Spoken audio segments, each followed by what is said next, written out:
I was gonna say, I was gonna say, like, oh, finally a trial. No, because usually it starts in the whatchamacallit. I forgot what they call it. You know, the little side room. But no, starts off with dialogue right off the bat. When I awoke the following morning, Susato was already gone. Outside the window, the rain came down in sheets, and so began an even longer day than the last, one that I would remember for the rest of my days. God, how long would this be? Like, do you think there's gonna be another investigation bit?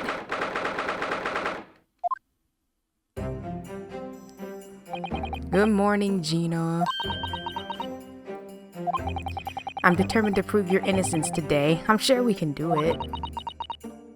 So where's your friend then? Sorry?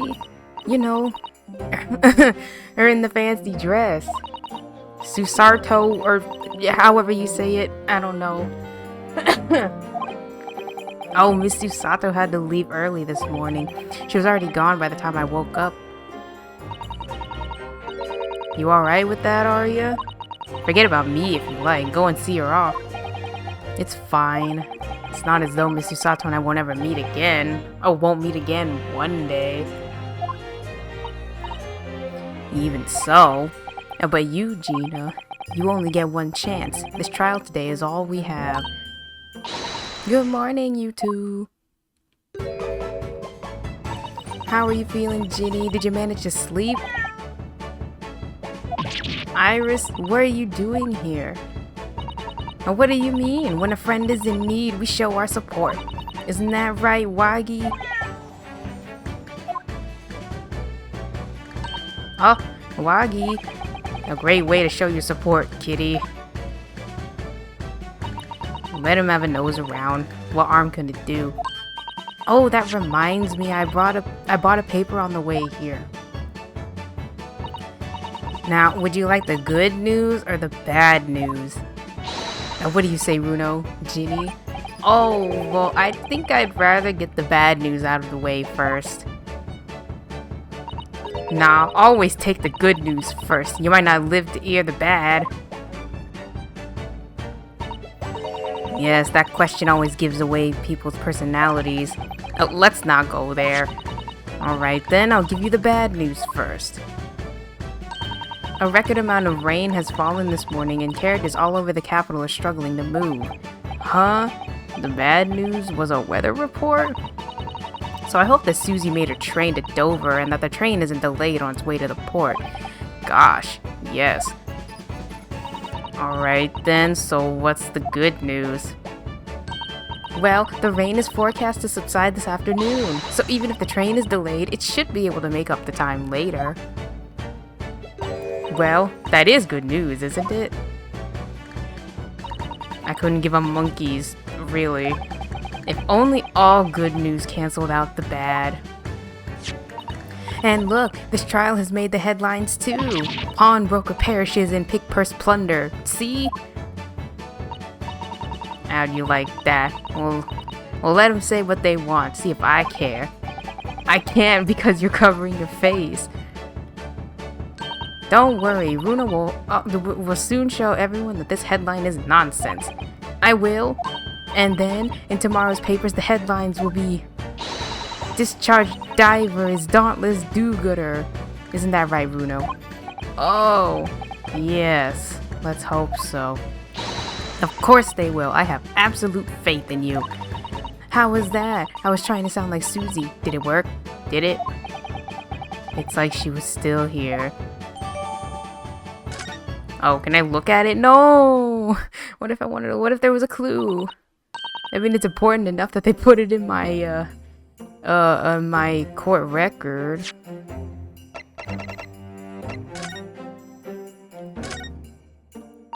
Pawnbroker perishes in pick-purse plunder. How awful. For Ginny, I mean. But tomorrow's headline will be Discharged Diver is Dauntless Do-Gooder. Right? Yes, something like that. If possible, I'd like to go even bigger. Bigger? How? Proud pickpocket protects planet post-trial, perhaps? Protects planet? Oh, I can't wait for tomorrow now. It's going to be so great.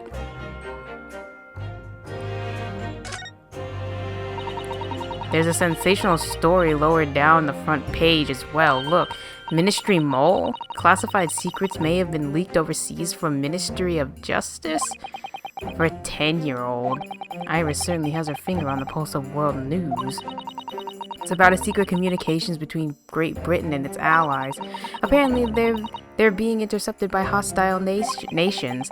Communications are being intercepted, but how would somebody be doing that? That's the question, isn't it? I've come up with 3 different possible methods so far.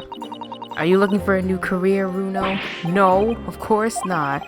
I wonder, perhaps this is what Lord Strongheart was talking about yesterday.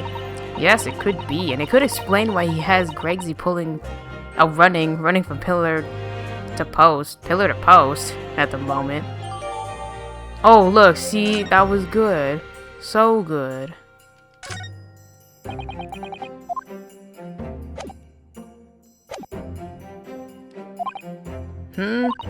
Obviously, I don't know the law like Susie does, but still. I'll be by your side the whole time, giving you moral support and encouragement. I'm not sure that big thing is as comforting as you think it is, to be honest, but thank you, Iris. That's very kind of you. Oh yeah, Iris? Yes, Ginny. Well, I was wondering is all about Sholmes. Did they fix him up all right? Yes, the operation was a great success, but Hurley still hasn't come around yet. Huh? I've asked a friend of mine at Scotland Yard to send a telegram as soon as he wakes up. I'm sure Gregson will let us know the moment there's news. Oh, right. No Susato, no Mr. Sholmes. It's all down to me today to prove that Gina is innocent of this crime. Miss Gina Lestrade, counsel for the defense. The trial is about to begin. Please make your way into the courtroom. It's time then. But how would they allow this 10-year-old to like join the defense bench, you know? Like Susato, sure, she's like judicial assistant, but how would they let Iris in on this? Maybe it's like the same situation as like Maya in the normal Ace Attorney, like, oh, she's just a help, like a general helper. Lead the way, Runo. Poor Gina. She's trying to put on a brave face, but I can tell she's worried and scared. I have to believe in her from start to finish. That's the weapon that will secure our victory here. If I learn anything from my great friend, it's that.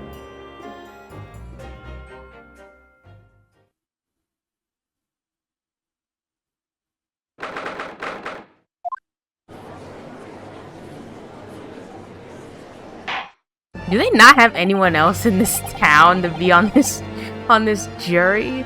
In the name of Her Majesty the Queen, I hereby declare this court to be in session. This trial shall determine the guilt or innocence of Miss Gina Lestrade. I now call upon the counsels for the prosecution and defense to declare their willingness to proceed. The prosecution is ready. The defense is ready. Lord Van Zykes, my lord. Remind me, how many years ago was it that you withdrew from the public prosecution service? It was some 5 years ago, my lord. Yes, and then 2 months ago you resurfaced somewhat unexpectedly, and here you are again today. And there's some circumstances of which the court should be aware that have led to this. Oh, wait, are there? I was like, what? Are there some circumstances of which the court should be aware that have led to this erratic behavior? In what one might describe as your former life 5 years past, you dealt exclusively in matters concerned with the highest echelons of society and government. Really? Yet today you chose to try a simple case of burglary and murder. I confess I find it more than a little befuddling, counsel. There are 2 types of person I cannot abide. Firstly, those wealthy scoundrels who hide behind a mask of philanthropy to cheat the public at large. He means Mr. McGilded, who you defended against the Reaper 2 months ago. Yes, I just about managed to work that out, thank you. Magnus McGilded. If I'd known what a monster he was, I never would have defended him. And secondly, even more loathsome, those wily scoundrels who masquerade as allies only to effect total betrayal in the final hour. In other words, the confidence tricksters from those tiny islands in the far east, the Nipponese. What? Did he really just say that? He means you now, Runo. I actually managed to work that out too, thank you, Iris. Total betrayal? What are you talking about? That torrid look of hatred in Lord Van Zyk's eyes. Was that directed solely at me, or was he talking about all Japanese people? An alarmingly scathing explanation, Lord Van Zyk's. Still, the judiciary welcomes the return of the so-called Reaper of the Bailey, feared by all London's malefactors. Your lordship is too kind. Now, jurors, the 6 of you have been selected at random to represent the will of the people in this trial. How is this so random that this lady over there was already there? Maybe she's related to the other lady. They don't have, whatchamacallit. Well, they don't have names, technically, right? They're just like juror number 1, juror number 2. Also, this maid bitch was there before, too. Don't they have anyone else it's London. They don't have anyone else. Former lieutenant in the British Army here, don't you know? Chaps like me were born ready. Clean crockery, clean cutlery, and a clean conscience. His lordship's motto is very appropriate here, I think. Everything will be stereoscopic in the future. Absolutely, absolutely everything, and I'm ready for it. I don't understand it. I can't have left it in there. It's not possible. But could I have? Women indispensable in society. Stop.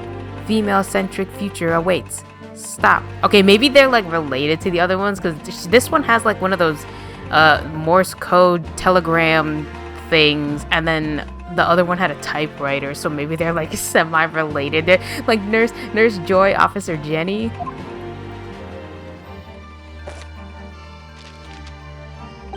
Good day. I am visiting London for sightseeing. I would like to take bus to Crystal Tower, please. Isn't that the Russian dude? The Russian revolutionary guy? Is something wrong, Runo? Oh, not exactly. It's just... I'm fairly sure I recognize these jurors. Almost all of them, in fact. Really? Funny coincidences like that do happen from time to time, don't they? But it is quite strange. The jurors are chosen at random from London's 6 million inhabitants, you know. So I've been led to believe, but something tells me I'm being duped. Very well. Now, Lord Van Zyk's, the court calls upon the prosecution to introduce the facts of the case. As you wish, my lord. Allow me to begin with a word of warning to the ladies and gentlemen of the jury. In short, there has never been a more self-evident case of cold-blooded murder. The victim, Mr. Pop Windebank, proprietor of a pawn shop on Baker Street, was shot from behind and died instantly. The prosecution presents this photographic print of the crime scene. As the court will observe, there's a single bullet wound just below the gentleman's left shoulder. The evidence suggests that the bullet pierced the man's heart, resulting in near-instant death. Moving on to the findings of Scotland Yard's coroner, his report states that the bullet entered the body on a rising diagonal trajectory. And what's that supposed to tell us? It means the victim was likely shot by someone significantly shorter in height than himself. Someone like the accused, you might say. The prosecution wishes to present the autopsy report and crime scene photograph as evidence, my lord. Indeed, the court accepts. Hand them to the bailiff, please. Now, okay. Now, hold on. Like, I understand. It's like, oh, court proceedings. But, like, when you do your investigation, you kind of collect. Maybe they're not exactly like the physical item. Maybe it's like a note, or maybe, I don't know. Sometimes I feel like it's like the physical item, like you take it and it's like, oh, look at this though, my lord. Like this actually contradicts. Like don't we have to like look at what he's doing? He's submitting it. He's like, oh, can I like I was like, would you let me like we would like to submit this as evidence or whatever. And then he's like, okay, sure. But we don't do that. But we don't do that.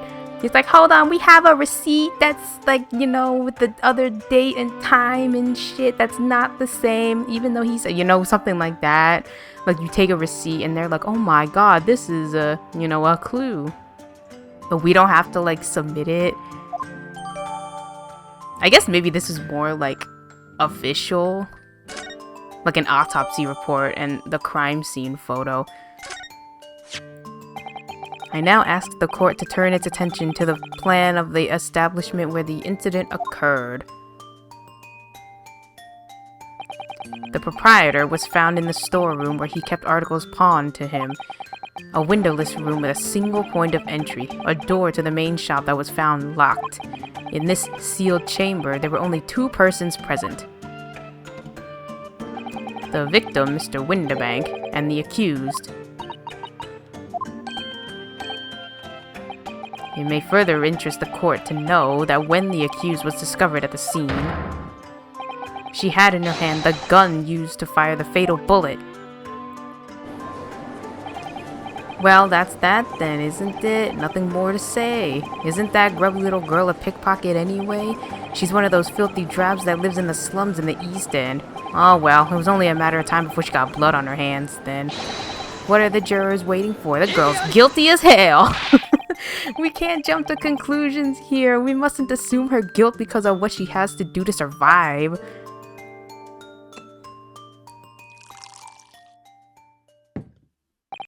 My learned Nipponese friend, it is you who mustn't jump to conclusions. The prosecution has barely begun presenting its case. Conveniently, this appalling act of murder did not go unobserved. There were witnesses. Good gracious. After their testimony, this girl's true nature will be exposed. Pitiful pick-purse, or cold-hearted killer. Here's to establishing the truth. The court will take the floor plan and firearm into evidence. Hand them to the bailiff, please, Lord Van Zykes. At once, my lord.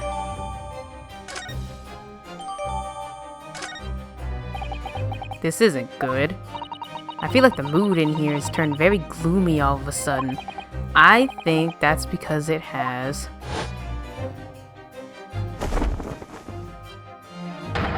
Let us begin. Bring forth the witnesses to the foul murder of Mr. Pop Windibank on 16th April of this year.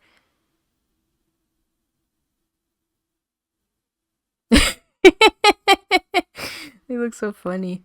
It's like Bert and Ernie. Witnesses, state your names and occupations for the court.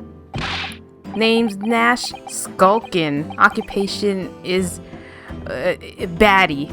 Professional baddie. Names: Ringo Skulkin. Occupations same as him. Tobias Gregson, Scotland Yard Inspector. That's right. We're what they call the 3 Skulkin brothers.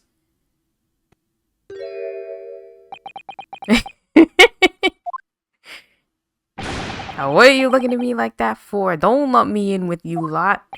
God blimey, that's cold. Don't you know what we're going through? It's our older bruv. Lost contact with him we have, so we're scouring every shady corner of the capital. And then last night we came across you. The very spit of the old bloke. Ain't that right, Ringo? He is, Nash, he is. The very spit of him. So we decided then what we was gonna do. We was gonna call you Big Bruv Sulky. Come on, leave it out, you two. Sulky Skulkin? And that's before he runs out of chips. Well then, Inspector Sulky Gregson, begging your pardon, my lord, but the name's Tobias. What I would like to know, Inspector, is what are you doing on the witness stand? The Skulkin brothers are currently under arrest, my lord, on suspicion of theft. Thieves, are they? These three? No, my lord, begging your pardon, but please don't lump me in with this lot. 2 nights ago, these brothers illegally entered an establishment with intent to burgle, and in the course of their nefarious activities, they became embroiled in a more sinister crime. By Jove, you mean to say, what an extraordinary coincidence. Indeed, my lord. While attempting to burglarize the pawnbrokery, they witnessed its proprietor's murder.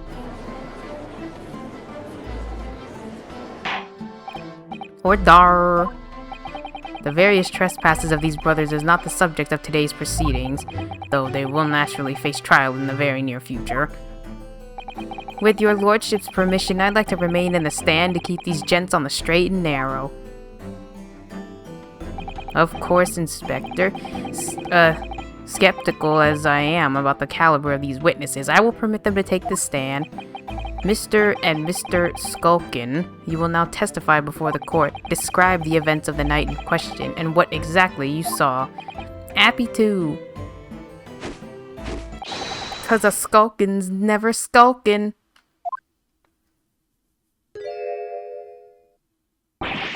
Get out of it.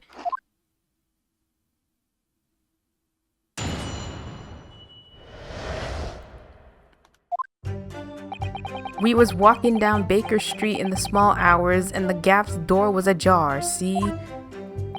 It was like some kind of sign, begging for us to go in, it was. But once we got inside, core blimey lummy, we heard a gunshot from the back room. We want to see what was what, but the door was locked from the inside. We never done nothing, governor. We never took nothing. We just left after that nice and quiet.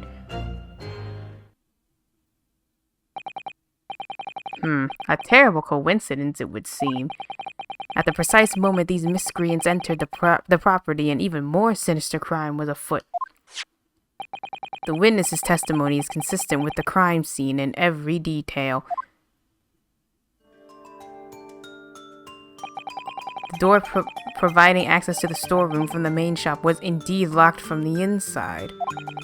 And within, only the victim and the accused were found.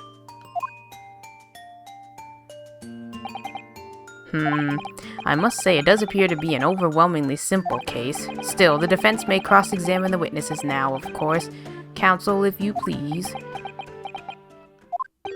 Counsel? Oh, yeah. What's the matter? Sorry, I was just stunned into silence for a minute by the blatant lies being told by that pair in the stand. I know that that's all nonsense, because I saw it with my own eyes. I'll just have to expose their testimony for the pack of lies it is.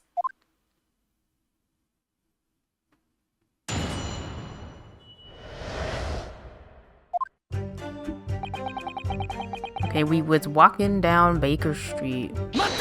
Why were you walking down Baker Street at like 2 a.m.? The front door to Windibanks was ajar, you say. What time of night was this? Must have been about 1, right, Ringo? Yeah, I'd say so. Right, Sulky? How would I know? The place would have been shut at 1 in the morning, just like every other shop in town. Well, it was pitch black inside, it's true. Ain't that right, Ringo? I'm not so sure, Nash. I seem to remember a little light burning inside. What about you, Sulky? Me old mucker. Leave me alone. There definitely was a small lamp burning inside. That's what alerted us to the situation in the first place. And when these gentlemen ventured into the open establishment, the accused, Miss Gina Lestrade, already had the muzzle of her gun trained on the unfortunate victim. That is pure conjecture. Perhaps, but it changes nothing. These brothers inadvertently wandered into the middle of a cold-blooded murder, simply because they found the door of the victim's establishment open and ventured inside. Right, that's what happened. It was like some kind of sign. They're like admitting, like, oh yeah, they're admitting to like wanting to steal shit. What are you trying to suggest, that you had to go in? Well, God moves in mysterious ways, they say. Don't they? Don't they? First time I seen that word, don't they, Ringo? They do, Nash, they do. Must have been some sort of providence, I reckon. God's will often presents itself as the whim of thieves, does it? It weren't no whim. I'm dead sure of that. It weren't, Nash, it weren't, like we said at the time. You don't just find doors open in the middle of the night like that. Nah, there's no two ways about it. It was a sign that our long-lost brother was inside. They're not very good liars, are they? Well, you can't deny it. He led us to a bloke what looks just like our bruv. I said, cut it out. Those chips are getting a chomping today.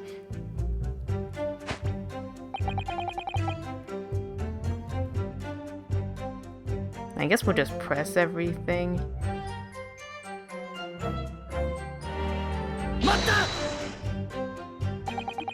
A gunshot, you say? Just the one. Are you sure about that? Yup, just the one, Governor. I can swear to that.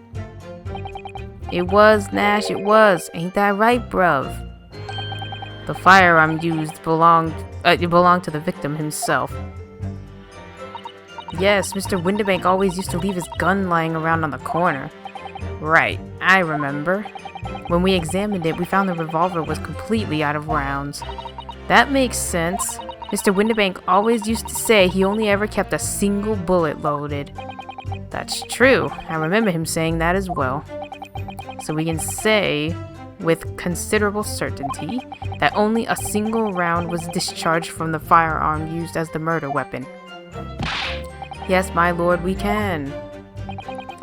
And I should remind the court that the firearm in question was discovered in the hand of the accused. Wonderful. Wonderful.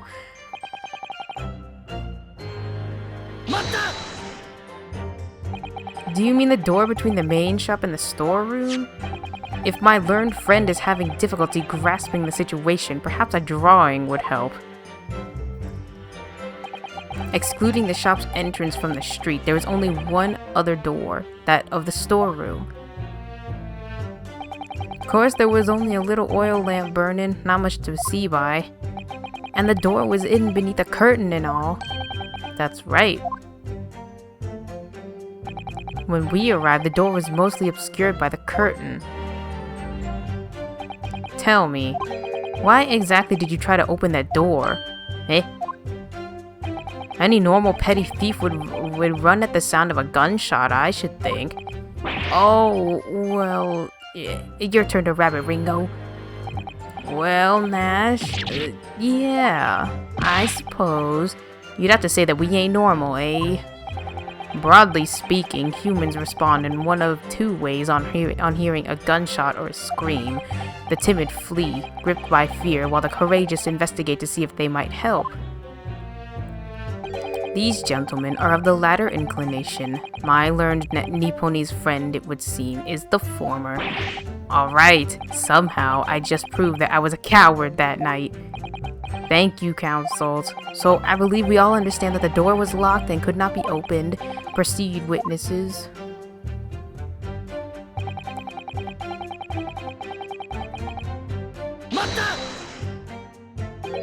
You didn't do or take anything. Is that your story? Well, it was bedlam soon as, weren't it? It was, Nash, it was. Didn't even have time to pull me dukes out.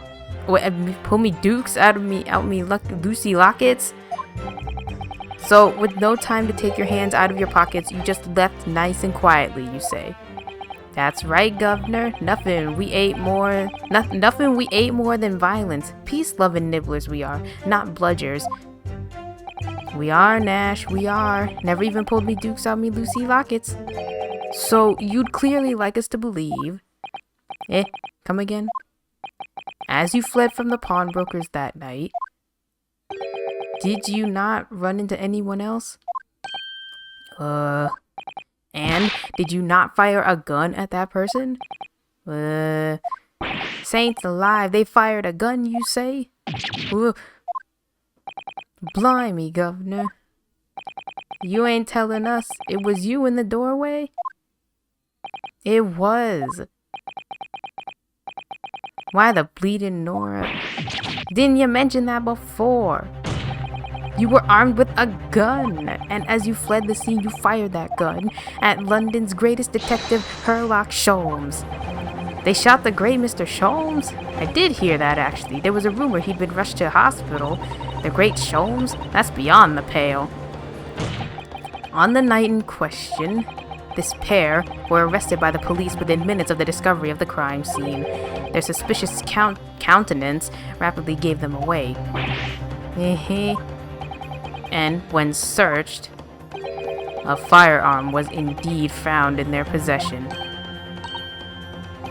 Furthermore, the barrel shows signs of a shot having been fired from it. The prosecution invites his lordship to examine the firearm recovered from these brothers. Yes, indeed. Remnants of powder around the muzzle, as you say, counsel. The court will hold this weapon as evidence.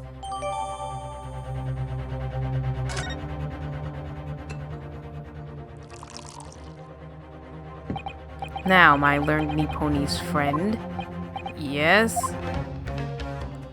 Here's to you successfully presenting the evidence. For, yes, there are telltale signs of spent powder on this gun and a single bullet missing from the cylinder, but the prosecution demands evidence that it was fired at the scene of the crime under scrutiny in this trial. Well, I don't need evidence, because I was there. However, the rest of us in this courtroom were not. If the defense fails to provide evidence in support of its rash claim... What did we even claim? We just said we were... Oh, that it hit Mr. Sholmes? Like, is that what the claim was? Like, we're not accusing them of killing this guy. We're just saying, you know, that they had a gun on them. Like, maybe he's like, well, what are you implying? Maybe he's trying to, like, stop... Maybe he's trying to stop us before we can say our piece. Evidence that these two fired that gun before they left Windibanks that night. Isn't there, like, the calendar? There's a calendar. Do I have... Oh. You would think that the calendar was important. Oh, maybe... Oh, this one.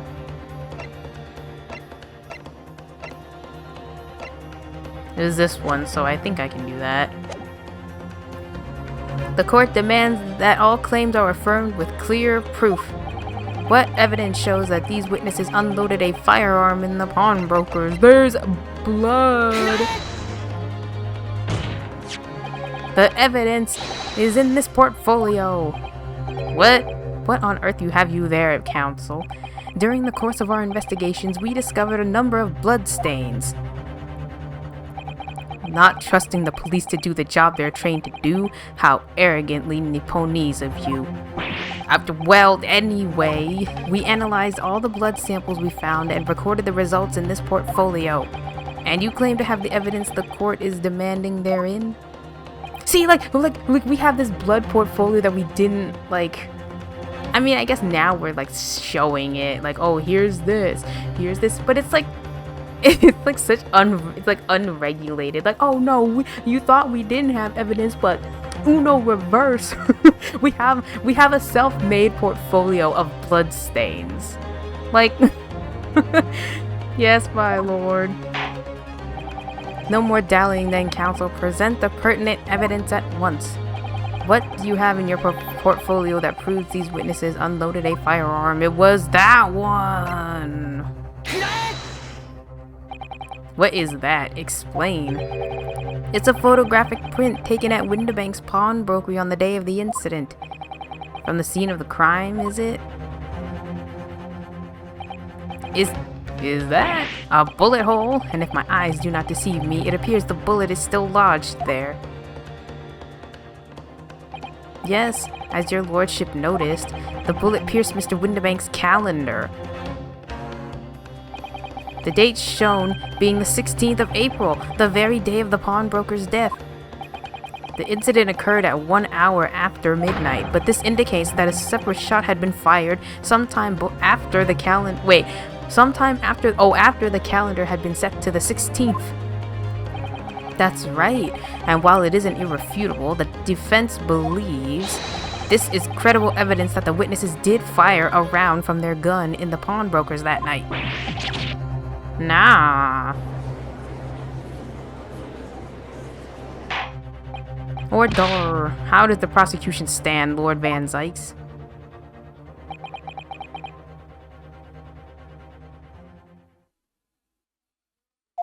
If that is the direction my learned friend wishes to take, the prosecution has no objection. What? But you'll forgive me for flinging my hallowed chalice aside in disgust at the repugnancy it exposes. Yes, on the night in question, these brothers entered the pawnbrokery illegally, and, like the bald baddies they claim to be, opened fire on the new arrivals before fleeing back onto the street. Take it easy there, governor. You're gonna... I gave him like a southern accent, partner. Take it easy there, partner. You're gonna land us in the soup.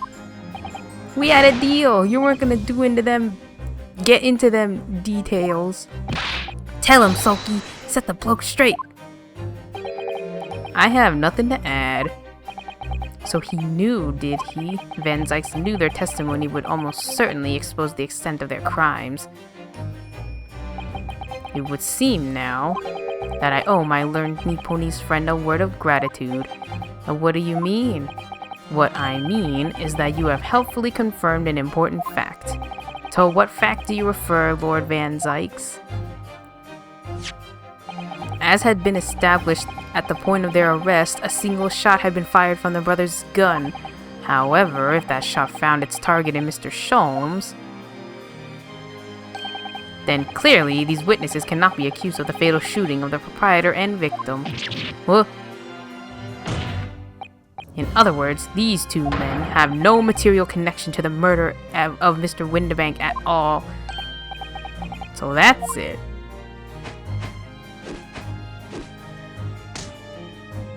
That's it. We didn't have nothing to do with it. We didn't, Nash. We didn't. That's what I reckon. Your crimes include unlawful entry, intent to steal, perjury, and let us not forget, attempted murder. Quite a catalog, eh, fellas?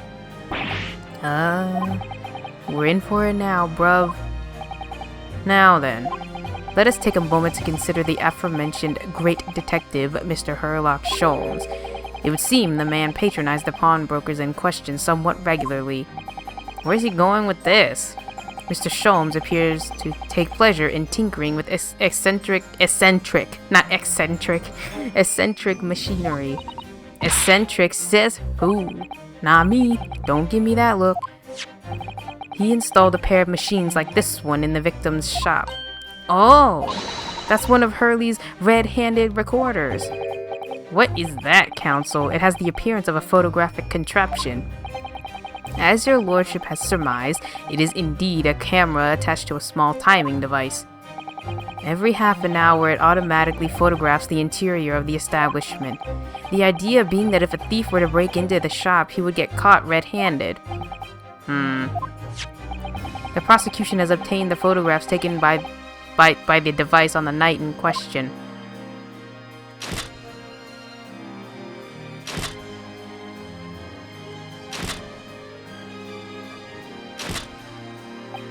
As the court will observe, copious identical prints are produced in a quite desultory fashion.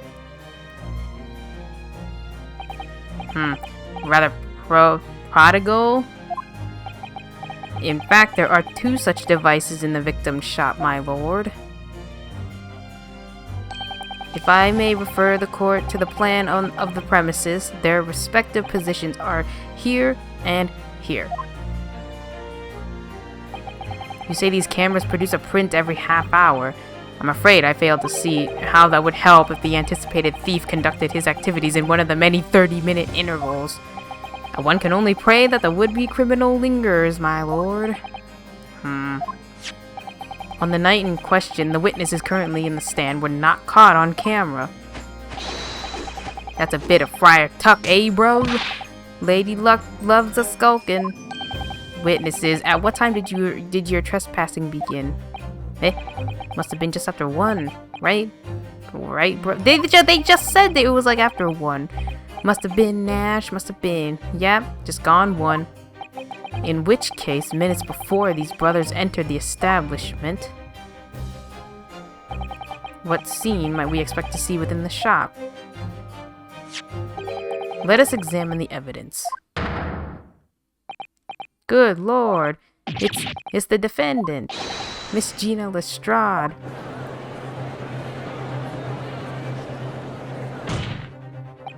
As the court can clearly see,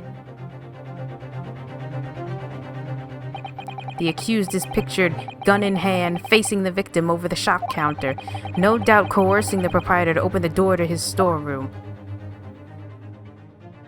Quite. One can only too easily imagine the events that unfolded. The court will take this photographic print as evidence, if you please, counsel. Ugh! I don't believe it. Ginny, in short, the accused is the only person who could have killed Mr. Windibank.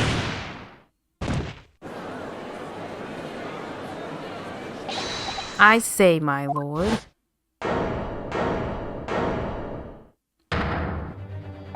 Wonder if I might put in a word at this point?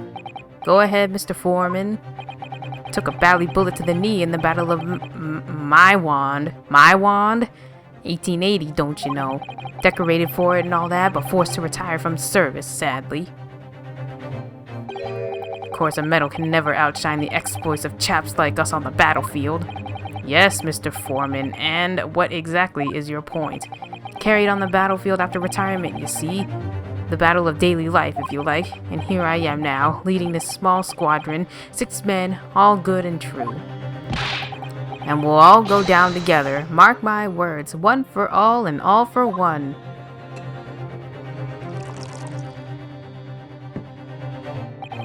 The ladies and gentlemen of the jury have reached agreement, have they? Is that what we are to understand? Well, Mr. Foreman, is that correct? In a manner of speaking, yes, that is the Garadeb squadron's position, sir. What? No, it's too soon to make a judgment here. Status report for the court, Ben, on the double. His lordship insists on promptitude at all times, and that goes for making decisions too. I think you'll find the truth as clear as day now. I could reach out and touch it.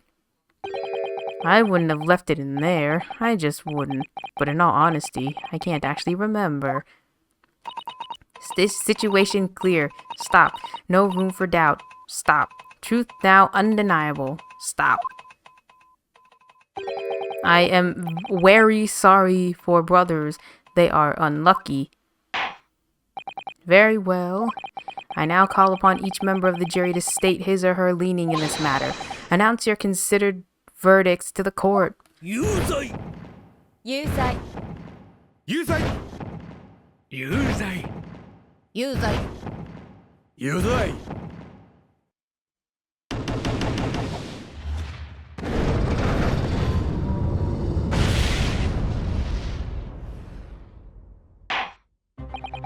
It does indeed appear that the jury is unanimous in its leaning already. That photograph, it must be the definitive evidence that Gregson mentioned. But Ginny didn't shoot him. No, of course not. My lord, the defense wishes to assert its right to a summation examination. Very well, the court grants permission. So, you refuse to admit defeat again. How unsurprising. We shall proceed immediately with the summation examination. Mr. Foreman, are all members of the jury ready? Absolutely, sir. Always ready for action, my chaps. Very good. Ladies and gentlemen of the jury, you will each explain on what grounds you have determined the defendant to be guilty.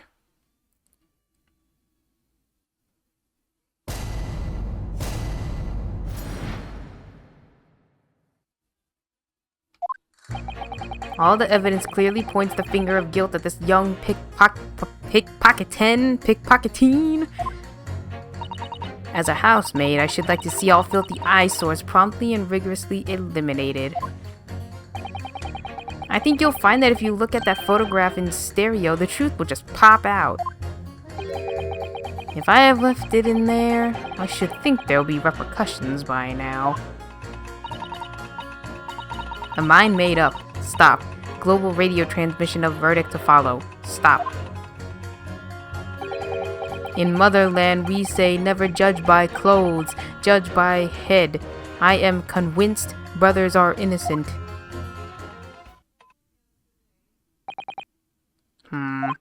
The circumstance of the crime and the evidence do indeed implicate the defendant rather comprehensively. That's the storeroom, locked from the inside, in which the victim and the accused were discovered alone, and in the accused's hand, the fatal revolver, the firing of which was heard by these witnesses.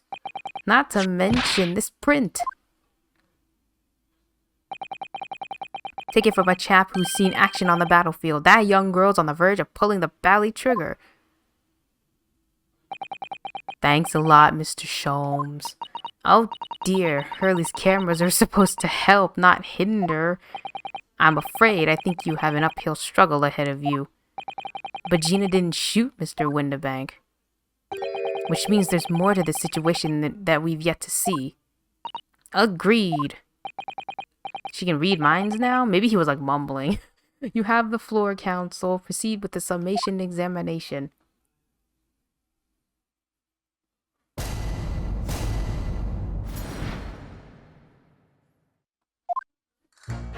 Okay, all the...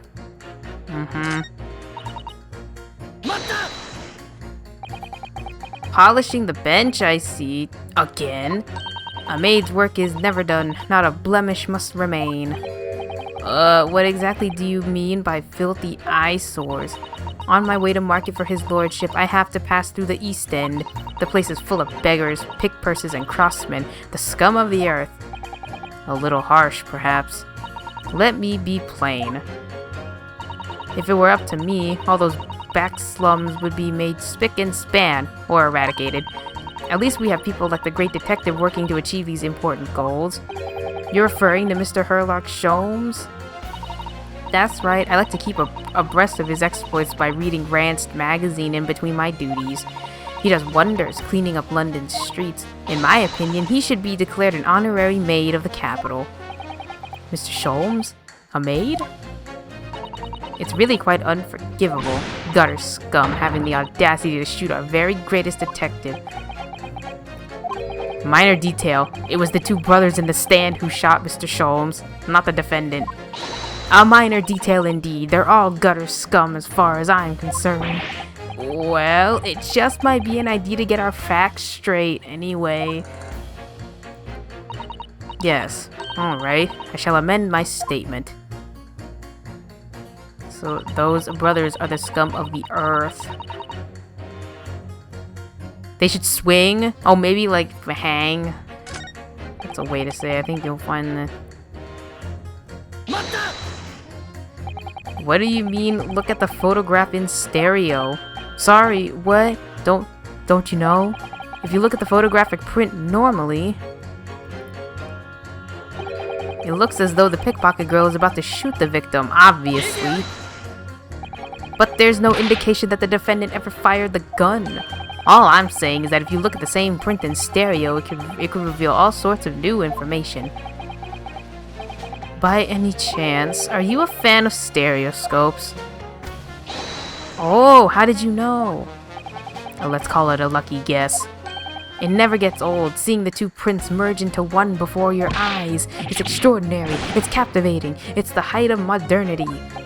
Of course.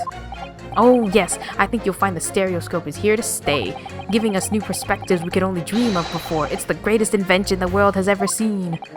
If only you could give me a new perspective on this case, I might agree with you. Hello, apparently he left something. What exactly have you been muttering about all this time, sir? You keep talking about having left something somewhere, or something like that. So sorry. As you can probably tell, I'm a surgeon. A surgeon? That totally passed me by. Of course, people conducting surgery in this country aren't considered to be doctors. Oh no. Even though me and my kind are at the forefront of medical science, the real brains is in the field. So, what is it that you think you've left behind? Well, that's a little bit embarrassing, to be honest. You see, I was operating on someone yesterday. Standard thing. Went in through the abdomen. But when I'd finished the procedure, I couldn't find my scalpel anywhere. What? Did he? Surely not. Exactly, surely not, you say to yourself, don't you? Worrying, isn't it? That's what's been troubling me this whole time. Could I really have left my scalpel inside the fellow's belly? No, of course I couldn't. So, there you have it. Like I said, a little embarrassing, really. That's one way of putting it. The other is manslaughter. That's exactly my concern, and seeing as this case appears to be all but sewn up, I need to focus on trying to remember exactly what I've sewn up elsewhere.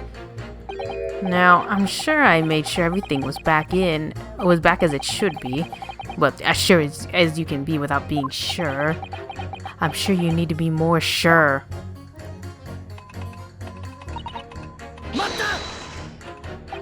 Sorry, radio transmission? What do you mean? Are you from the Far East? Stop. Yes, from the Empire of Japan. All communication with Far Eastern nations used to take place by mail. Royal Mail steamers take more than a month to complete the journey. Oh, but now that we have the electric telegram, so we can send messages using electrical signals. Thousands of miles of cables have been laid along the ocean beds, connecting the entire world. Thousands of miles of cable on the ocean bed? Makes my head hurt just thinking about it. You are well informed, young lady. Hee. But cables will soon become a thing of the past. Stop. And just when I was starting to catch up. Radio transmission is the future. Stop. Messages carried over airwaves to four corners of globe. Stop. Excitement growing. Stop. Atmosphere electric. Stop.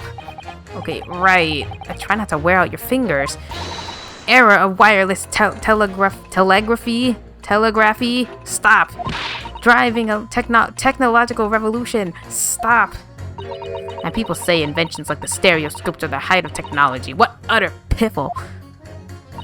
I can't understand it. I really can't. They're just silly toys.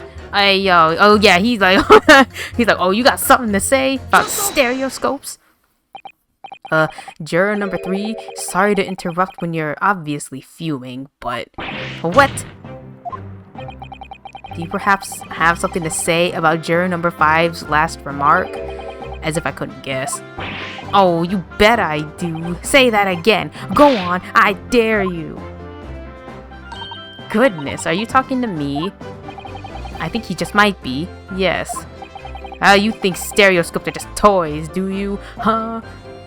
Absolutely. I mean, really, a machine to view photographs in 3 dimensions? Why on earth would you not just use your eyes to look at the world around you? It's all 3-dimensional. What a great way to appease the man. No, I'm not sorry. I'm sorry. Stereoscopes are of no practical use at all.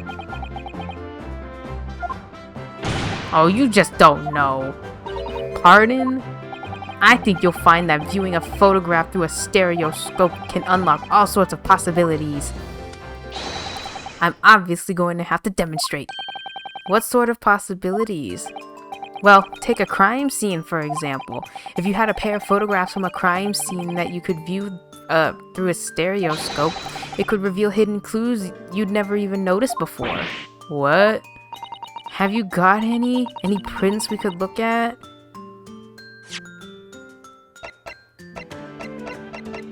I mean, we have...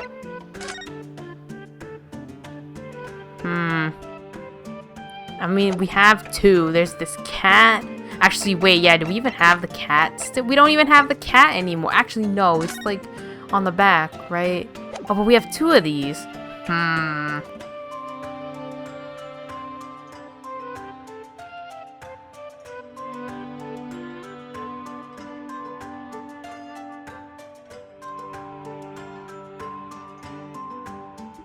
I mean, I guess this is the only photograph we well, okay, we need a clue, so we're going to pick this one. Okay, yes, we do. We have this one that we just got. How about this print here? It's the only one I actually have. Alright then, juror number 3. Are you saying you can do this with any 2 suitable photographic prints? Of course I can. Very well then, I'd like you to demonstrate. I'd be delighted to. Just give me one more print and I'll amaze you all. Wait, do we even have a second one? I mean, technically, but this doesn't make any sense.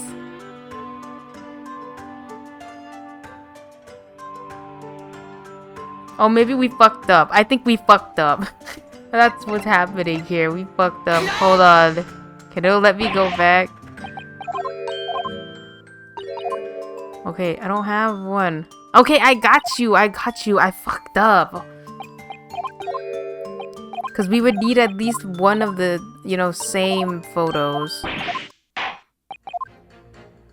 Okay, we're going to have to get back to that guy because we need another photo for some reason. Like one that's the same but different, you know?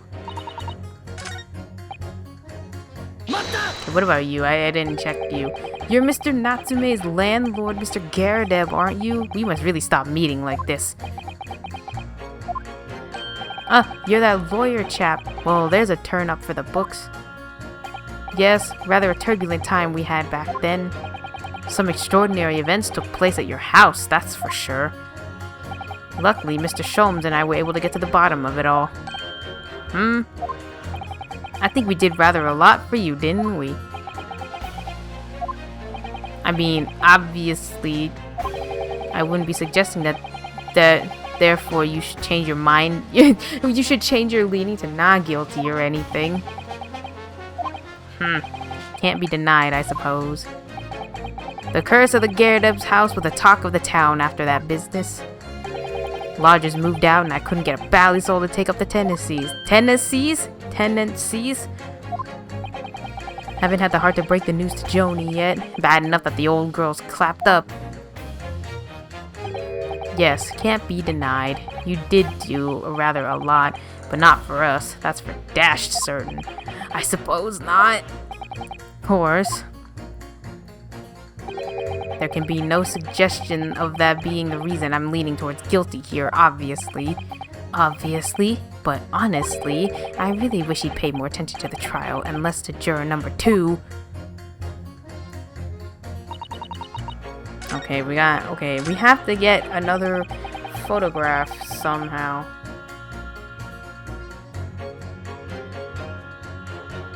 Oh, that's true. I didn't get all the way to the end. Okay, let's see what this last guy. Okay, before... Please tell me you're not villain? I guess like it's supposed to be like a punny name. I guess Villain Bolshevik, the Russian revolutionary. Revolutionary. Da, I believe there is such a rumor. It's just a rumor. As you see, I have unfortunate appearance. I look like vicious criminal. Your words, not mine. Just want to point that out. People call me revolutionary, murderer, autocrat. And which glove fits? Good day. I am visiting London for sightseeing. I would like to take bus to Crystal Tower, please. Right. That didn't sound staged at all. You'll forgive me for having my doubts. To be treated like vicious criminal all the time. It is very painful. People do not realize. So I have much sympathies for these brothers. People say they are criminals only because of how they look. The Skulkin brothers? Da, maybe they went inside pawnbroker's shop, but they have done nothing wrong. This is all what I want to say. The Skulkin brothers did nothing wrong that night? Alright, well, first of all, that's one not so little misunderstanding I'll need to clear up straight away. Tell me something, Iris. What is it? The jurors are chosen at random from the inhabitants of London town, aren't they? Yes, it's amazing, isn't it? In that case, how is it that there's a Russian tourist sitting among them who looks for all the world like a revolutionary? I wish I knew. If I can't change the minds of more than half of these 6 jurors, the trial will be over. But we know that Ginny would never shoot anyone. Yes, so we need to find contradictions in what these jurors are saying. Okay, so I think we pit them against each other because she's saying that they are the scum of the earth, and then he's like, no, they're just misunderstood. So let's start with that. Those 2 statements clearly contradict each other. Good lord, counsel, explain yourself. Oh my statement? Contradictory. Contradict. C-O-N. Juror number 6, you've got the wrong end of the stick. I do not have stick. I have mouse. As juror number 2 said earlier, when the Skulkin brothers fled the scene on the night in question, they fired a shot from their revolver. Yes, they shot poor Mr. Sholmes in the abdomen, I understand. Surely you're not going to tell the court now that you didn't hear. Abdomen. Abdomen. A-B-D. Sir? Sorry, my English is still learning. You are telling the court you didn't hear? Forgive me, I did not hear. Ugh. Here is word. Abdomen. Part of person's body containing stomach and other vital organs. If this is what you mean, you should say in plain English, I am Russian, not native speaker. Who thought it was a good idea to let this man be on the jury again? So, you are telling me these brothers who look like criminals were lying?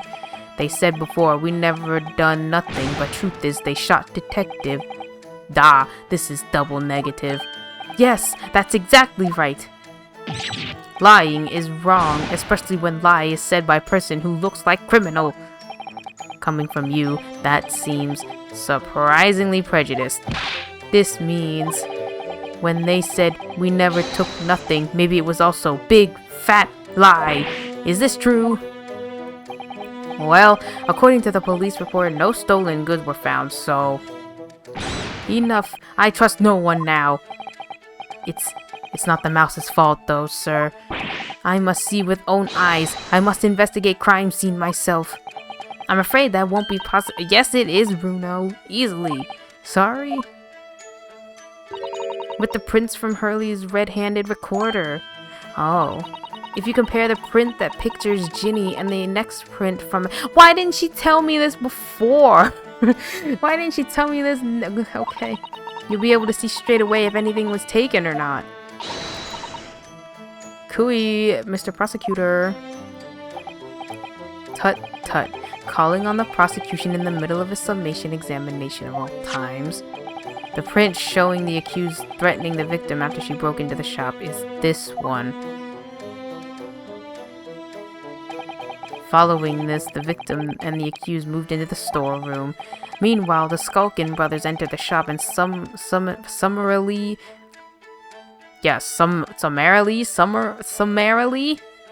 How do you English? Heard the fatal gunshot ring out. Sadly, none of these events were captured on film. This is the print produced by the camera half an hour later after the brothers' flight. So this was taken after Hurley was shot then, as far as I can tell. Nothing has been taken. That does seem to be the case. I can't notice anything that's obviously missing in the second print. So, the brothers who looked like criminals told only one lie. They shot man, but they stole nothing. It would seem so, yes. Good. No, not good. You were right. I did not understood situation. Now I know brothers have lied. I think it is very important to continue with trial.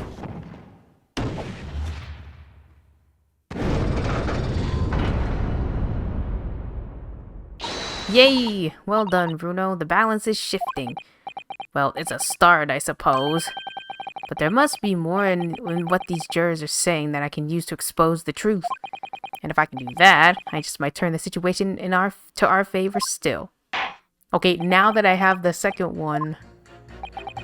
Oh, and kindly hand that new photographic print to the bailiff to be filed as evidence. Okay, now we can do this. Okay, another print. Damn.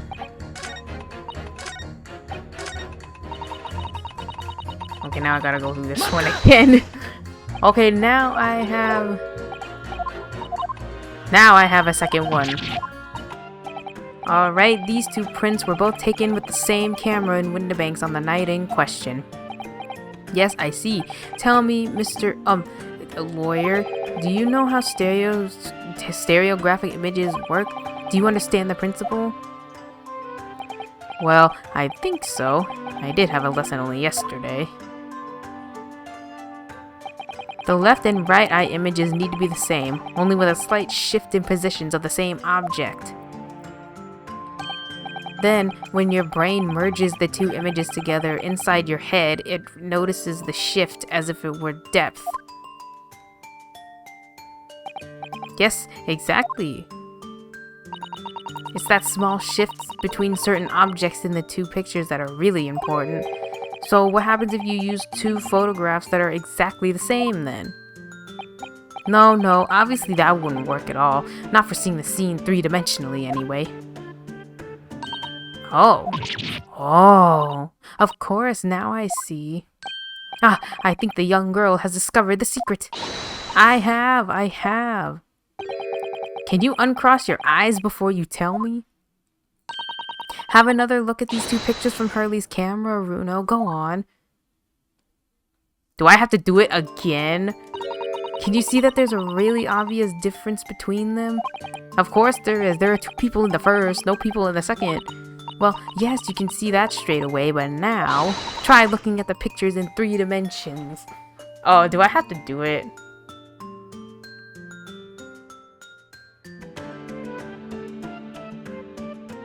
I think I saw it, but then I think I didn't see it. Oh. Alright, I'll give it a go. Okay, I can try again. I feel like I didn't really see much of a difference.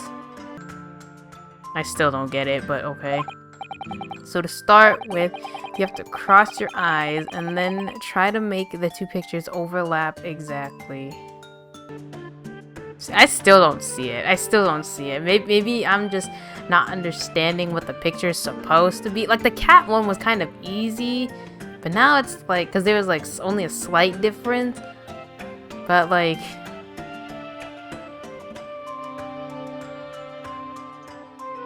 oh, I think I saw it. I think I did. Maybe that was just me trying to cross. Because for a split second, it looked like there was nobody on the left side.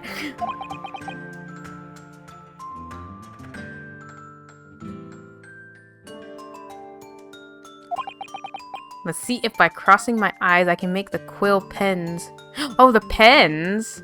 We're looking at the pens? Okay, make the quill pens from each picture overlap in the... I mean, I guess that's a good anchor point.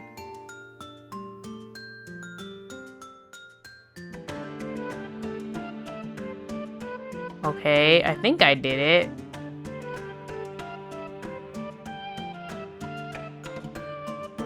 Ew, I hate that effect on my eyes, though. It does look 3D and weird. Wait. Well, did you manage to see it properly? I think I did, but at the same time, I think I didn't. I didn't see it. No. I'm just not very good at this. That's the trouble. Oh, don't worry. I have just the thing. I happen to bring it with me. A portable stereoscope. I know I mentioned this yesterday, but if you had that contraption with you from the outset, you could have saved me staring at Mr. Windibank and Gina like I hate them all the time. And if you remember, I said in reply that it's much more satisfying to be able to see the effect with your own eyes. Anyway, why don't you try using this thing? Here goes.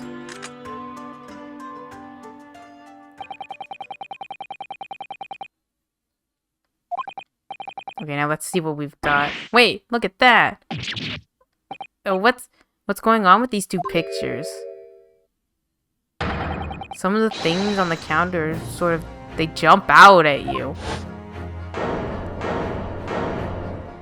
How do they all have copies? Like they all look at the judge. The judge would be me, like, let's be honest. Like, oh, like Van Zykes is the only smart one using the contraption. Then you got these two over here, like, crossing their eyes, looking at the thing. Maybe that's why. Because I was focusing on, like, the foreground and not the background. That's why I couldn't see it. Like, I didn't get it at all. Because she was like, look at the pen. And I was like, okay, look at the pen. She fucking lied. Okay, yes, that's it. You see, that's the other amazing power of stereoscopes. Other amazing power? Is someone going to explain this black magic, eh? Why the deuce do some of these things on the counter seem to jump out at you like that? I think you'll find that if you consider the basic principle of the stereoscope, you'll answer your own question. Basic principles of the stereoscope? As I said before, if you try to look at two identical pictures using a stereoscope, it won't work at all. It's the slight shift in the positions of certain objects that lets you see pictures three-dimensionally. In other words, even though at first glance it seems the objects on the counter haven't moved at all between the two pictures, this shows that actually there must have been a slight shift in their positions. Yes, there must have been. I couldn't see it at all. Oh, now hold fire there, sir. Got a reasonable grasp of this whole cross-eyed business now, I'd say. But why the devil does this shift between the two prints exist in the first place? Well, what's the answer, fellow? Come on, you're the cross-eyed master. What? Me? I have the first idea. You know, Runo, it's quite simple. It is. Just think it through step by step. The first photograph was taken at 1 a.m. Then, 30 minutes later, the second photograph was taken. But the position of some items on the counter appears to have shifted slightly in the interim. So that means that sometime in the half-hour interval, someone must have tampered with the things on the counter. Zookers. Someone tampered.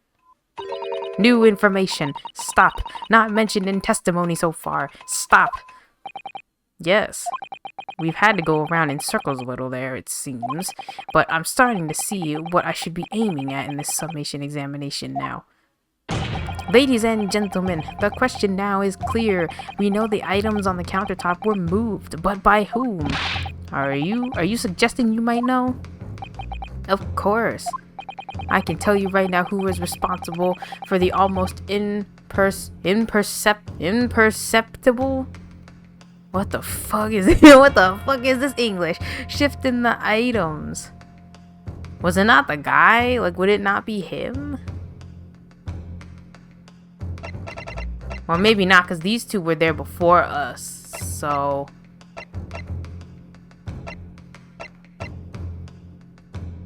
Yeah, they were there before us, but, like, after those two, so it had to have been them. One of them, both of them. It was the witnesses currently in the stand, the Skulkin brothers.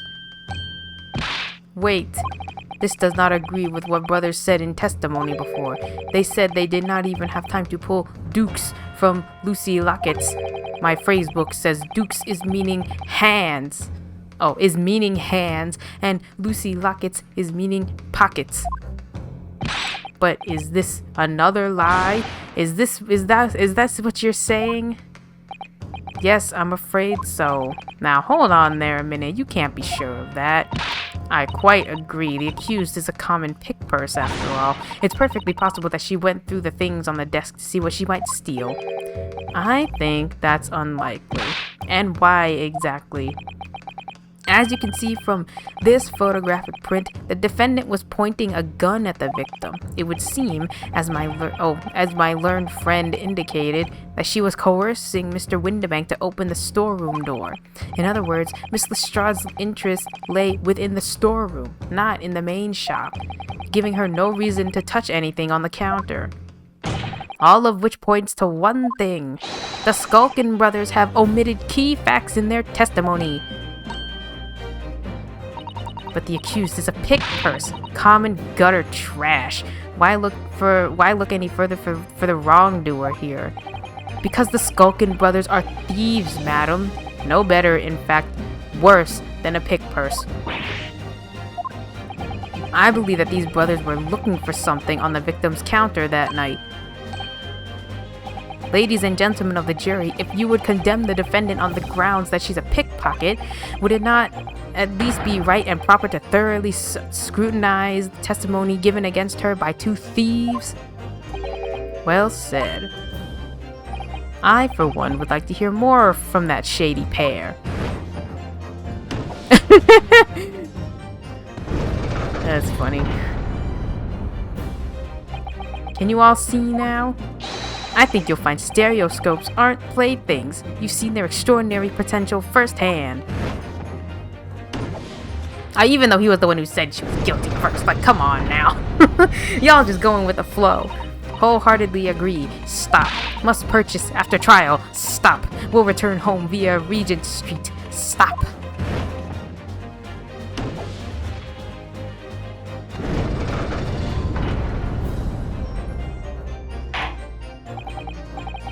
Well, it would seem this trial has yet to run its course. The ladies and gentlemen of the jury have declared their inclinations via the mighty scales of justice. I hereby call this summation examination to conclusion with the balance altered in the defendant's favor. 2 lean guilty, 4 lean to not guilty. Accordingly, the jury is without consensus. And I order this trial to continue. Yay! Well done. Oh, by the way, what? You should hold on to this, Bruno. You never know when it might come in useful. Twice in one trial would be unusual, surely, but okay. Lord Van Zykes, you will instruct the witnesses that the court demands additional testimony from them. I'm sure it won't spoil the bouquet to do so, my lord.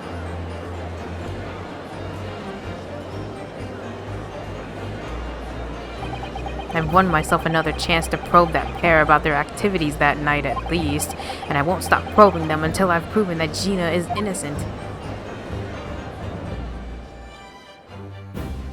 To be continued? To be continued! Hey!